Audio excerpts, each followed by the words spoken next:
मेरे प्यारे प्यारे बच्चों, डाल्टन का परमाणु सिद्धांत क्या होता है?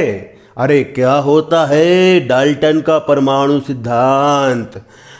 और डाल्टन कौन था? पेपर में प्रश्न बन करके आता है कि डाल्टन का परमाणु सिद्धांत लिखिए। ये डाल्टन था कौन और परमाणु सिद्धांत क्या होता है? तो आज के इस वीडियो में डाल्टन का परमाणु सिद्धांत पढ़ाने वाला हूं।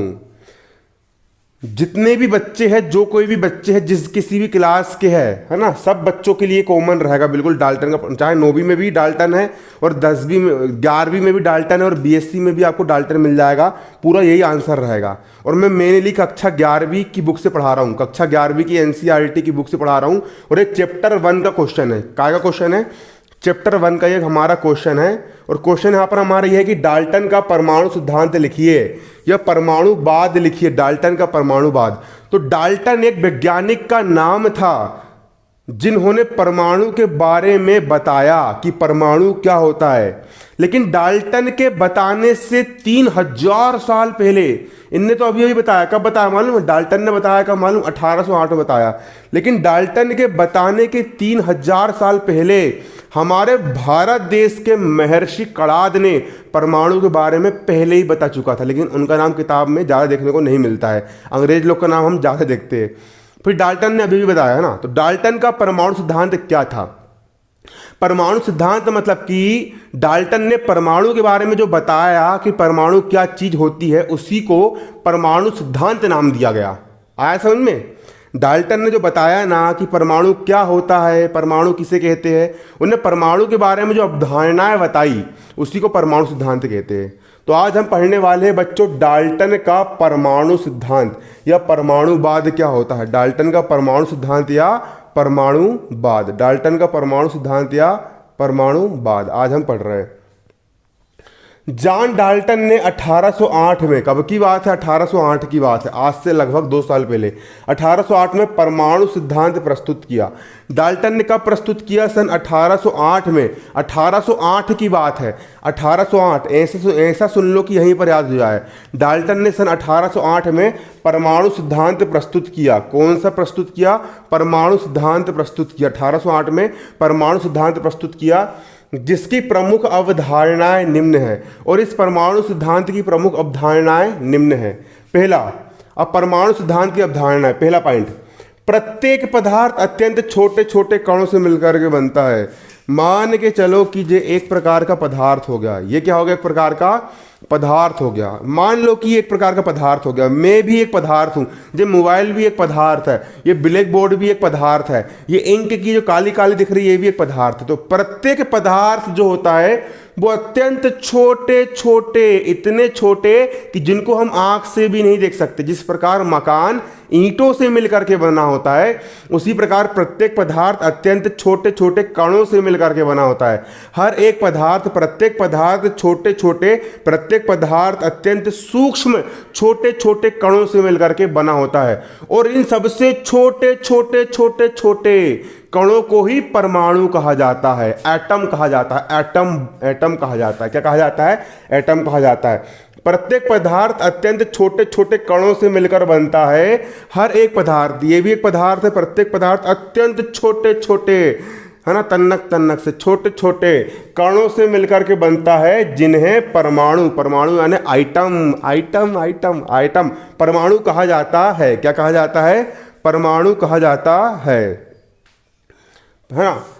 और दूसरा पॉइंट, एक ही तत्व के सारे परमाणु। एक ही तत्व, तत्व किसको बोलते हैं? यहां पर एक नया वर्ड आया हमारे लिए, तत्व। तो तत्व किसे कहा जाता है? तत्व। जो पूरी की पूरी जो दुनिया है, जो पूरी पृथ्वी है, सिर्फ और सिर्फ 118 तत्वों से मिलकर के बनी है। एक तत्व हो गया हाइड्रोजन, दूसरा तत्व हो गया ऑक्सीजन, दोनों आपस में मिले पानी बन गया। इसी प्रकार पूरे तत्वों से मिलकर के क्या बनी है? पूरा ब्रह्मा। 118 तत्व होते प्रकृति में, 118 तत्व। आगे वाले चैप्टर में विस्तार से पढ़ेंगे। प्रकृति में 118 तत्व पाए जाते हैं। तो पूरी की पूरी दुनिया, पूरा ब्रह्मांड 118 तत्वों से मिलकर के बना है। कितने से मिलकर बना है? 118 तत्वों से मिलकर के बना हुआ है। क्या बना हुआ है?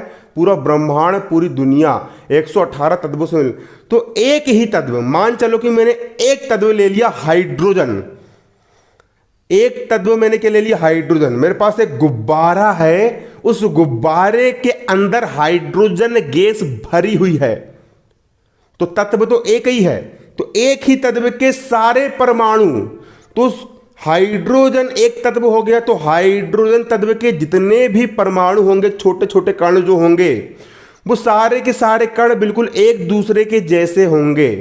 जैसे कि पोको का मान चलो, जैसे कि नोकिया का एक मोबाइल हो गया, तो भैया नोकिया के हर मोबाइल, जैसे कि नोकिया कोई भी मोबाइल ले लो आप, जैसे कि मान के चलो कि एप्पल 11 प्रो ले लो, तो एप्पल 11 प्रो एक हो गया तत्व, और जितने भी फैक्ट्री से निकल करके आएंगे सब एक जैसे ही, एक दूसरे के जैसे ही होंगे ना, पूरे के पूरे मार कर भी एक जैसे ही होंगे ना। तो उसी प्रकार एक ही तत्व के सभी परमाणु, हाइड्रोजन एक तत्व हो गया, तो उस तत्व के जितने भी परमाणु हैं वो सारे के सारे परमाणु बिल्कुल एक दूसरे के जैसे होंगे।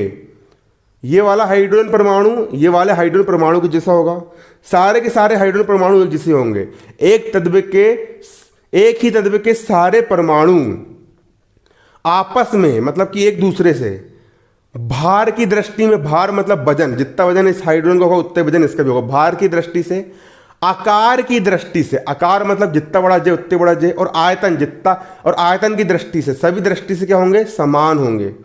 एक ही तत्व के सारे परमाणु, यहां पर यही बात कही जा रही है, एक ही तत्व के सारे परमाणु सभी प्रकार से, अर्थात वजन, सबका वजन एक जैसा होगा, आकार की दृष्टि से, तथा अन्य गुणों, अन्य जितने भी गुण होते, जितनी भी क्वालिटीज होती है, जैसे कि ऑक्सीजन एक तत्व हो गया, तो ऑक्सीजन एक प्रकार से सांस लेने का काम करती है, तो जितने भी होंगे ना, मतलब एक तत्व के सभी परमाणु आपस में समान होंगे, एक दूसरे के बिल्कुल जैसे होंगे, वजन की दृष्टि से भी, आकार की दृष्टि से भी, तथा अन्य गुणों में भी समान होते हैं।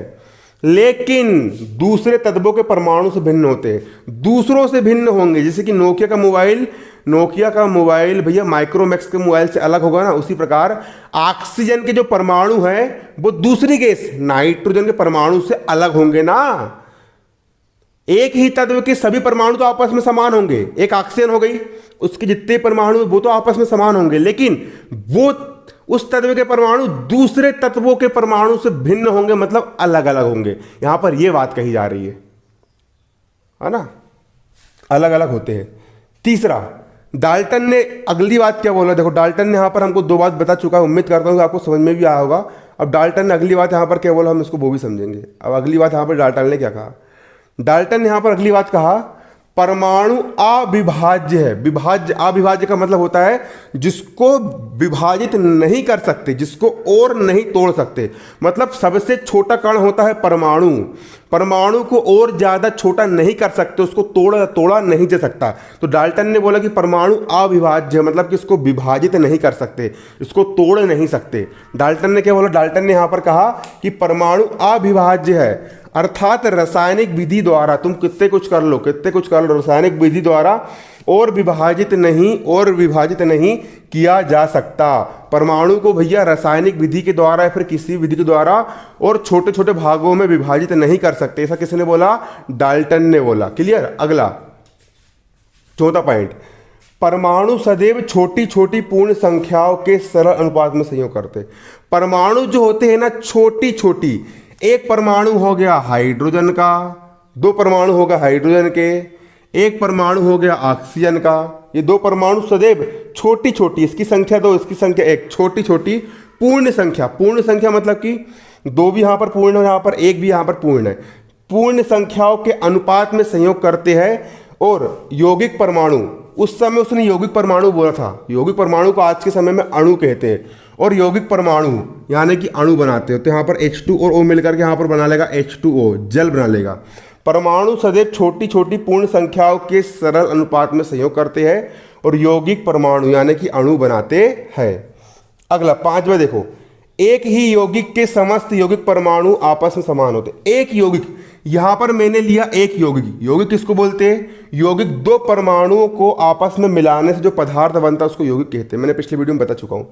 एक ही यौगिक के समस्त यौगिक परमाणु, जैसे ये मैंने लिया पानी, तो पानी के जितने भी यौगिक परमाणु होंगे, मतलब पानी के जितने भी अणु होंगे, वो सभी आपस में समान होते हैं, बिल्कुल एक दूसरे के जैसे होते हैं। गुण आकार सब दृष्टि में, ये वाला पानी भी प्यास ही बुझाएगा, वो पानी प्यास बुझाएगा। तो एक ही यौगिक के समस्त यौगिक परमाणु आपस में कैसे होते हैं, समान होते हैं। छठवा, परमाणु को ना तो नष्ट किया जा सकता है और ना ही बनाया जा सकता है। डाल्टन ने यहां पर अगली बात यहां पर क्या कहा कि परमाणु को ना तो नष्ट किया जा सकता है, परमाणु को नष्ट नहीं कर सकते मतलब मिटा नहीं सकते, और ना ही बनाया जा सकता है, मतलब परमाणु को उत्पन्न भी नहीं किया जा सकता। परमाणु को ना तो बनाया जा सकता है और परमाणु को ना तो मिटाया जा सकता है। सातवां, परमाणु में पदार्थ के सभी गुण पाए जाते हैं। परमाणु के अंदर जो होते हैं वो पदार्थ मतलब पदार्थ के सभी गुण पाए जाते हैं। धन्यवाद। जय हिंद, जय भारत।